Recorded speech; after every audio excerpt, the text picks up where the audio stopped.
The days of waiting for a phone call are long gone. Now you can set your phone to forward to a different telephone number. It's called call forwarding. Make sure that your phone service does provide that feature and that your telephone has got that feature in it as well. It's really easy to do. You can forward a call from your home phone to your cell, to your office, to your neighbor. All you need to do is make sure you've got the number that your phone company has allocated to you. In my case, it's 73. I hit star 73, hear a message, it tells me what to do.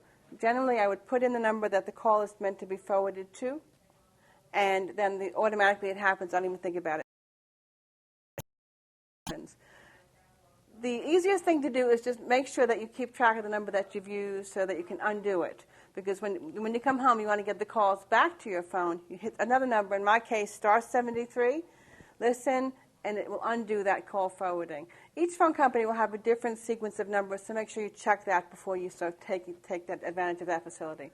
But call forwarding is a really, really great tool for home or for business. Kathy Papst-Upshaw, Telephone Effectiveness.